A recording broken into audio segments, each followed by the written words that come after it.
Support for this podcast and the following message come from Sotheby's Institute of Art, offering educational programs about the business of art and how to jumpstart your career in the art world. Located in New York, London, and Los Angeles. Learn more at sotheby'sinstitute.com. Hey, everybody.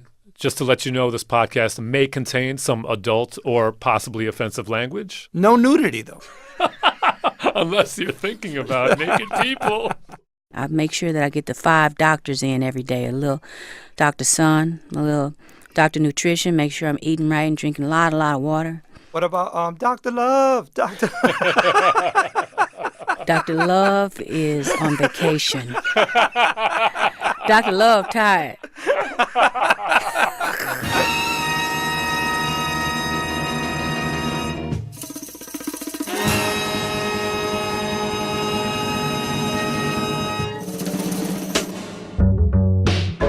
Yo. Hello, everybody. This is Stretch Armstrong.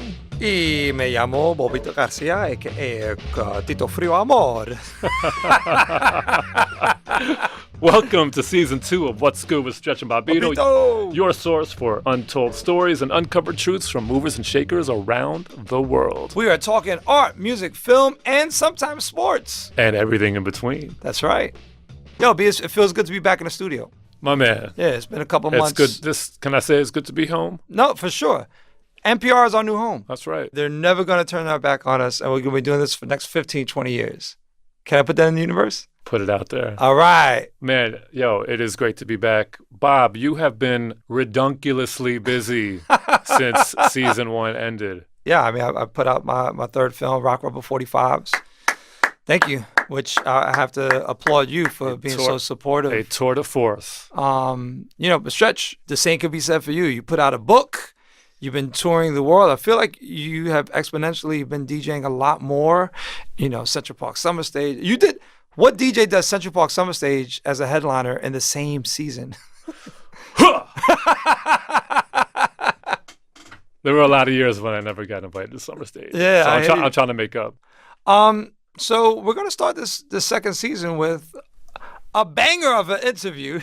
I mean, who could expect that our first season would launch with Dave Chappelle as our guest, Donnell Rawlings accompanying him, and then a surprise phone call at the end with Erykah Badu. That's and right. Now she's returning back cosmically to be the first guest for our launch of the second season. That's right, and it's a real treat. I mean, she's just a legend, a singer of the highest caliber. She's a songwriter, a performer, an actress, a prolific social media empress, and a doula. Certified at that. Certified. Yeah. Licensed to doula. You mentioned she's a legend, right? And what does she have? Like 5 albums? You think about like Tito Puente, for example, he recorded over 100 albums in his career. Like Erykah has attained bona fide legendary status without a lot of recorded output, but a plethora of live performances that I don't know too many artists that could really be held in the same breath with how hard she's been working for the last 20 plus years. Crazy. And she'll get into that. She will. We don't reveal too much. Okay, I'm sorry. But she's legendary. She's award-winning. She's done guest appearances on other people's recordings. And she's hilarious. And Badu is in the building. Stay tuned. She's right up next.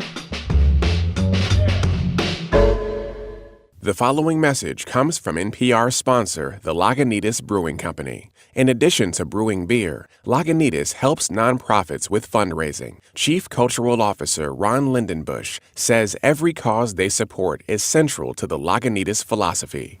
Music, arts, animal welfare. When it comes down to it, beer and music are just part of the fundamental human experience, and so are dogs. To learn more, visit Lagunitas.com/community. Some things were meant for each other. Fries and milkshakes, selfies and duckface. And now, What's Good with Stretch and Bobbito and Spotify. Yes, the same app that has millions of songs now also has thousands of podcasts. On Spotify, you can listen to all your favorite shows and discover new ones. To subscribe to ours, search for What's Good with Stretch and Bobbito, tap follow, and get every new episode delivered to you. Podcasts on Spotify. They're streaming right now. And now.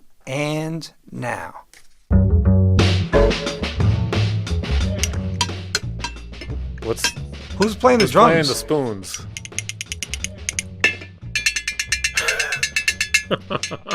Dinner time. Ah, what up? Time to eat. Peace and love. Peace. Erykah, How are you? fantastic. How are Better you? now. I'm exquisite. So what's your daily routine like? I mean, you doing shows, you out here taking care of kids, delivering babies. Do you have a Google Calendar? Do you have a date book? Do you write? I'm supposed to have one, but I don't. I never look at it. Right now, it's pretty much my date book is my text messages. Like you're supposed to be here. Oh, okay. I'm on my way. During fall or autumn, during the school year, I wake up at about 6 a.m., 5:59, 6 a.m. And I take my daughter to school, my youngest daughter, and from there I'll go to the gym or to yoga, depending on what day it is. And from there I go to my grandmother's house. I'm one of her caregivers, and she's 91. Wow. And Bless her. yeah, and then I try to leave there around 1 p.m. to have a little bit of me time, and hopefully traffic is heavy enough where I can write a song to one of these old ass beats I've been trying to write to for 8 years. But there's never enough traffic to finish. So that's pretty much my fall routine. And then if I have a mom that I'm assisting or caring for, I fit that in. Pretty much that's it. And I try to get a little bit of time for me. I make sure that I get the 5 doctors in every day. A little Dr. Sun, a little Dr. Nutrition, make sure I'm eating right and drinking a lot of water. Dr. Exercise, in the morning, getting the gym in or the yoga or whatever it is, or walking or whatever. And spirit part, where I'm alone in my car and I am able to communicate with the higher things. And then 5, just Dr. Breath, making sure that I'm breathing correctly. So I try to get all of that in every day. What about Dr. Love? Dr. Dr. Love is on vacation. Dr. Love tired. Dr. Love is tired. You know that song, right? Dr. Love. Yeah. Ooh, Hey. don't stop. Dr. Love. I've heard that you travel quite often with your family, and I do. I find that intriguing. I have a 4-year-old, and I run a basketball tournament in New York, and I had my son there on the mic, and it was beautiful. It was like, word, my son is here, he's experiencing this with me, but then he ran out in the middle of the court, in the middle of the game. I was like, oh, like somebody get it. And I'm imagining there must be some benefits and some downsides to traveling with your family, or maybe no downsides, but Yeah. I'm just wondering, Well, what? It's all I know. I mean, my first record came out in 1997 in February. I got pregnant with my first child in March of 1997. My second album came out in November of 1997 on the 18th, and I had the baby on the same day as my second album released. All this in 1997. So I don't know music without breastfeeding and caring for and A&D ointment and all of that stuff. I mean, it's just part of it all, and I just kind of pace it all because it's all my responsibility, at this point. I have 3 children now. They're all 6 years apart, 6 and 7 years apart. Mars, Puma, and 7. 7's now 20. He'll be 21 in November. That means Baduism is also 21. I've been traveling 8 months out of the year for 21 years. Never had a vacation. My vacation is when everybody leave my house. That's my vacation. So what is it about touring that keeps you on the road every year? I mean, most acts, they got a record out and they support it by touring. Sure. You don't have to do that. I choose not to. I consider myself a performance artist more than a recording artist. The stage is where I feel most comfortable in expressing who I am, where I am, discovering things about myself. It's more therapy than it is a job. And, recording is like perfecting a moment, where performing live is just creating a moment. And I love the feeling of creating that thing that just disappears and evaporates into time. You'll have it on your phone or video, but for me, it's over after the moment. And there's something really beautiful about being able to just let go of something after you create it. Yeah. Every time I ask you for a little cash, you say no, but turn right around and ask me for some ass.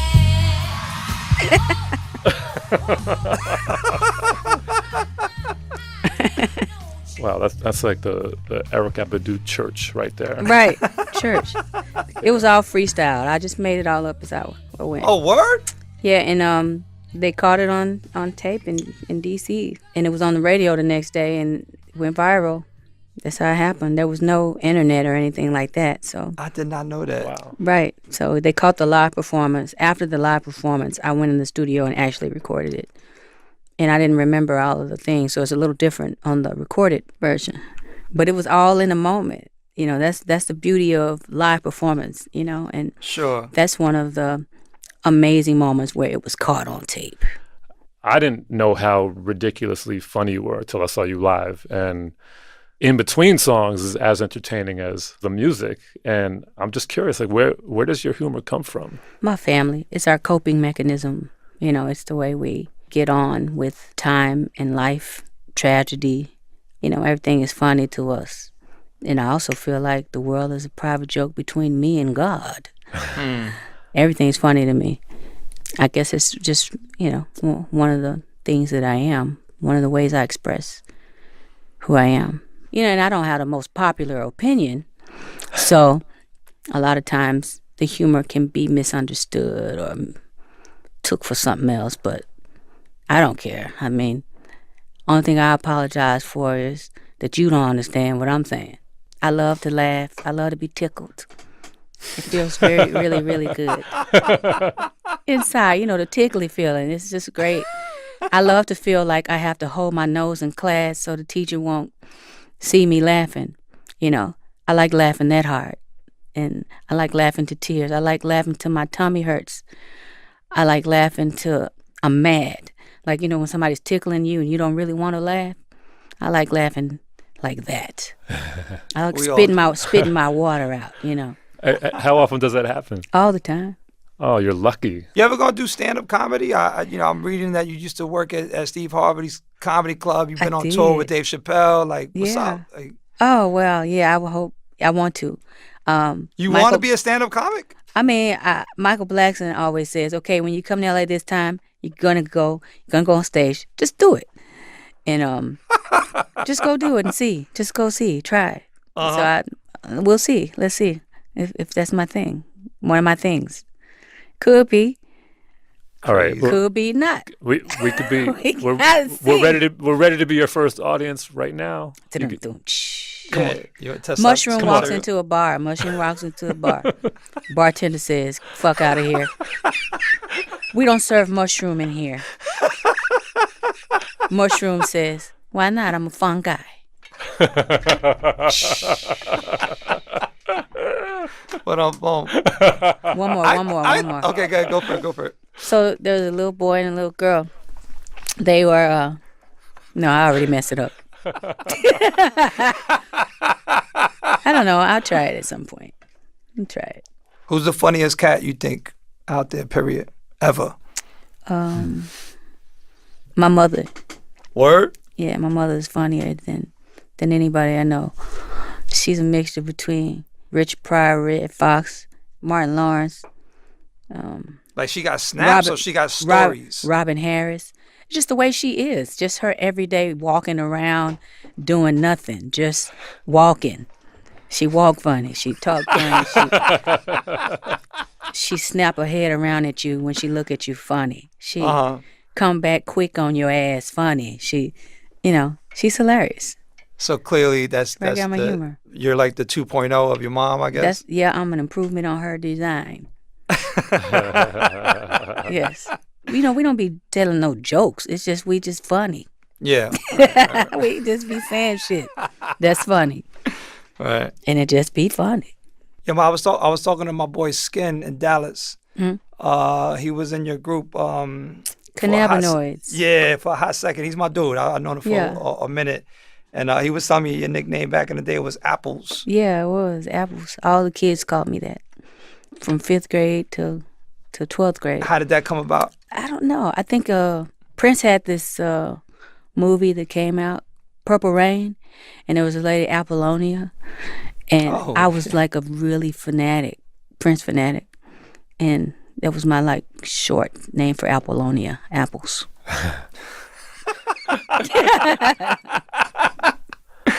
Wow. Yeah, and my derriere too. That's another reason. When did you finally meet Prince for the first time? First time I met Prince, he was my rhythm guitarist on stage at Paisley Park, where I performed live with him. He wanted to meet me and play, with us on stage. He's an amazing human being, real honest. And he liked to laugh too. So, we were just giggling and shit, laughing at people. And, we kept in touch here and there over the years. But I remember I came out with an album called Worldwide Underground. Back in the day when things were cool. And he came to one of my shows, and I got in the limo with him, and he said, "Now look, that's not nothing." I was like, "What?" He said, "No, that ain't finished. That's not nothing. You need to come on with it now. That's what you're doing. What you're doing." I was like, "Oh well." Oh well, it's just the process. This is like it's like a little demo. He said it sure is. I said, all right. Said okay. All right. But he showed up at my birthday party. One year, my 30th birthday, in Dallas. I had a little theater at the time, and it was in South Dallas. So the Black Forest Theater? The Black Forest Theater. It was on the corner of Martin Luther King and 75, so you know what that is. Malcolm X Boulevard.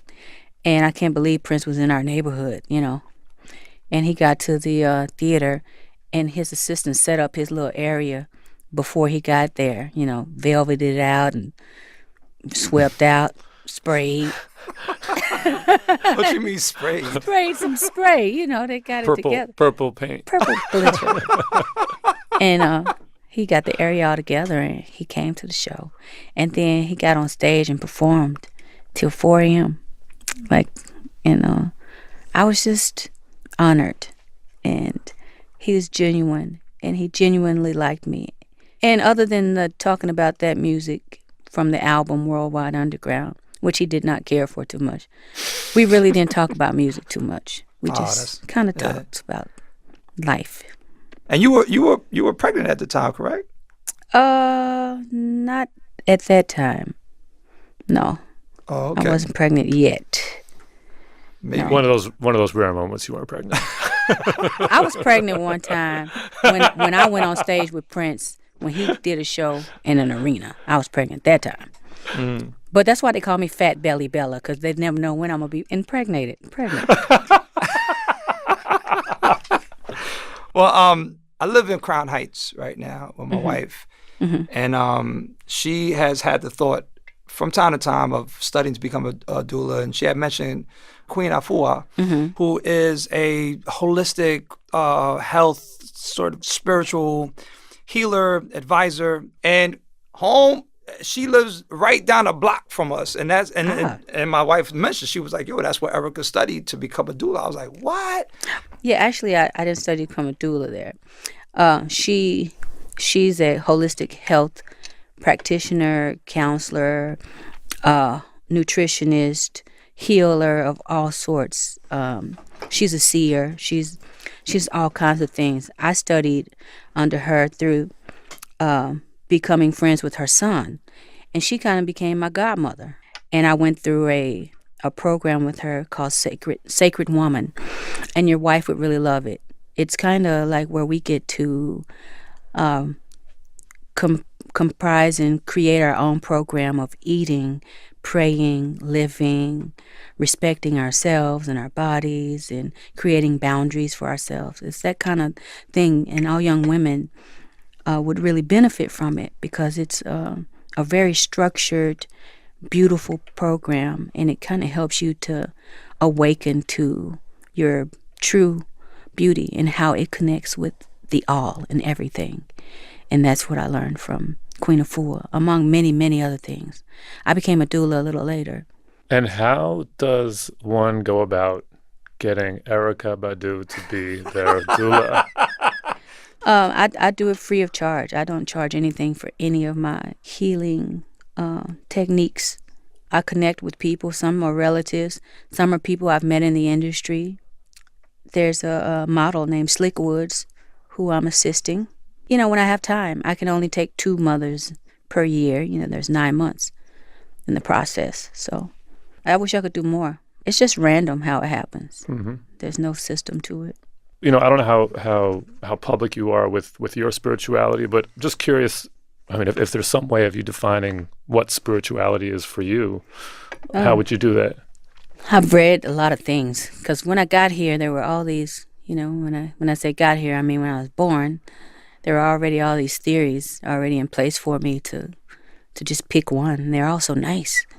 So it's difficult to pick just one. But in traveling around the world, everybody is in need of the same thing. Everybody wants to be loved. Everybody wants to work with pride. I don't know anything for sure, but I do know that being kind to others is the most important thing that I can do. And being and doing that helps. And how I get to that place is through listening for the stillness underneath everything.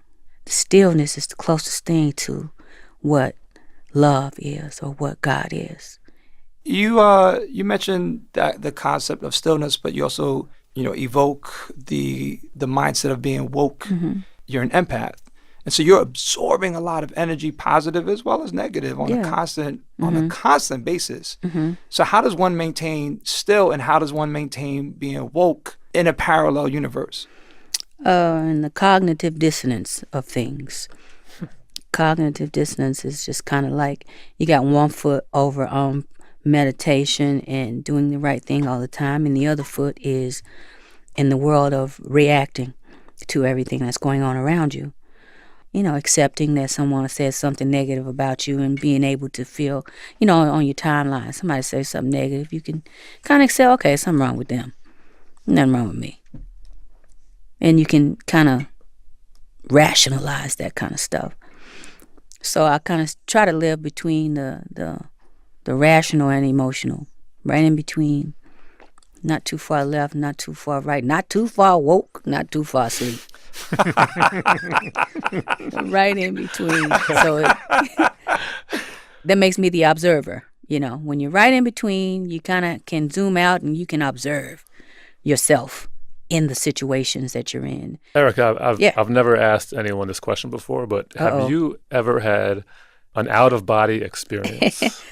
I have. I've had out-of-body experience. I mainly have them right after that REM sleep when you're trying to wake up and you really can't wake up.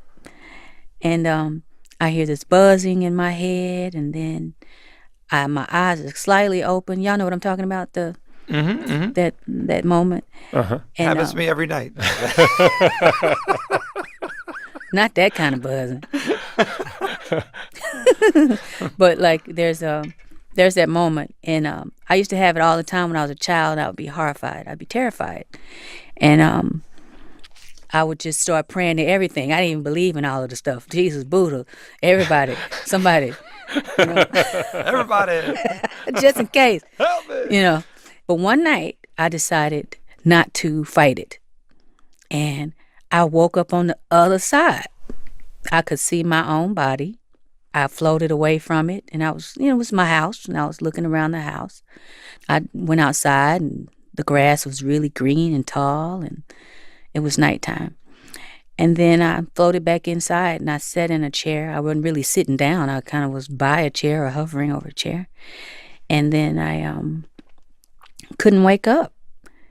And it came to me, oh, I don't have a body.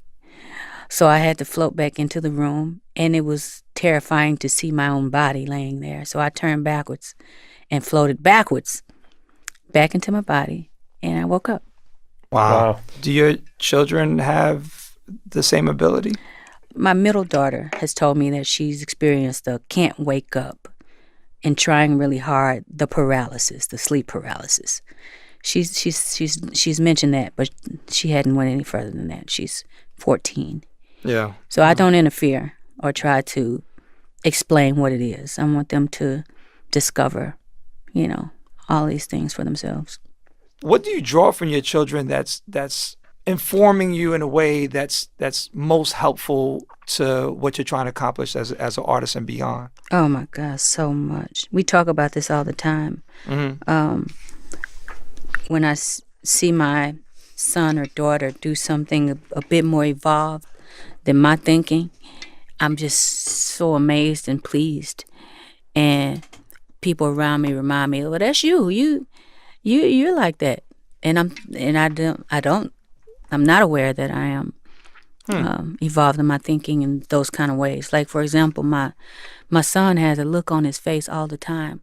It's not quite a smile, and it's not quite a smirk, but the look says, I hope that's working out for you. And he just wants everybody to feel good. He wants everybody to he wants things to work out. He's not judgmental very much, He gives things a chance. I'm impressed by that. It feels good because it means that we've done something right, because children learn from not what you say, but who you are and what you do. And that means that his father and I have expressed something right, or he's extracted the best things from the both of us. That's what it looks like to me. Nice. And my daughter, who's 14, I remember she was in a situation. Puma is forgetful sometimes, and she's an artist. She's a true artist, so she's forgetful.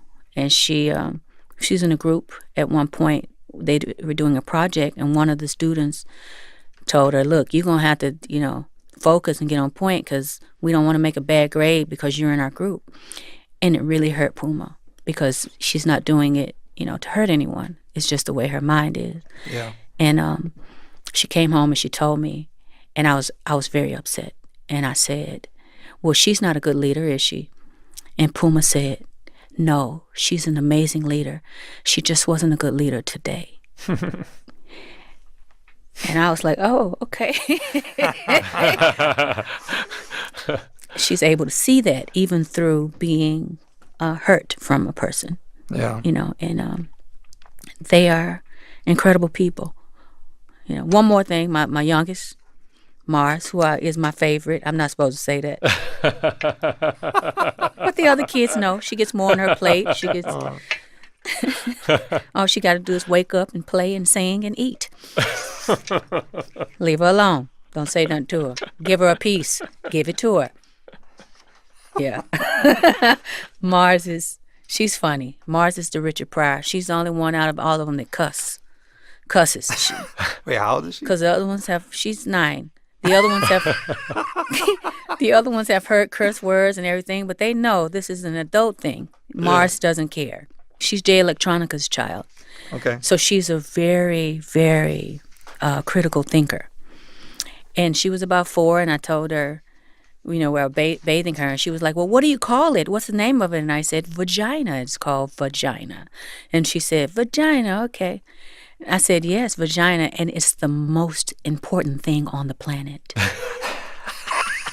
Mars said, "Where is the planet's vagina?" I said, "Dallas."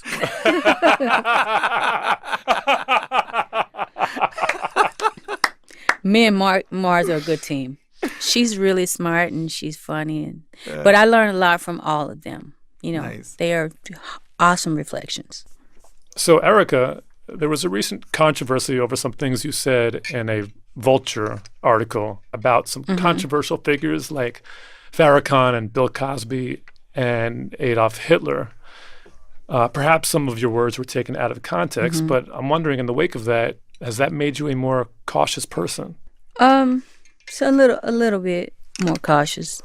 What it does is it made me realize that doing print interviews in 2018 doesn't really help me at all, or anyone, because they're going to, if they want to create clickbait, they're going to take a section of it and put it into another section and make it be what they want it to be. And I wasn't cautious during the interview at all, because I was very clear, and within the context, I was only expressing compassion, and we were talking about compassion, and I used maybe now I know the worst example I could use for compassion, but I was very clear, and it was a beautiful conversation that we had, but turned into something pretty bad because of, I guess, what some publications wanted to do, what the media wanted to do, or how they wanted to spin it. Did you ever have a chance to speak to the person that conducted the interview, the journalist, in the wake of that? The journalist was amazing. It wasn't the journalist that twisted the conversation. It was someone taking a quote from the conversation and making that the conversation. Right. Welcome to 2018. Thank you. I haven't gotten that official welcome. Thank you. I didn't really know where we were. I mean, words have been getting twisted out of context. It's all right. That's it's prior okay. to the internet age. But mine are always twisted because, like I said, I don't have the most popular opinion. So I think as human beings, we want someone to pick a side. We want you to pick this side or that side, because if you're speaking positively about this side, it means that you're not on that side.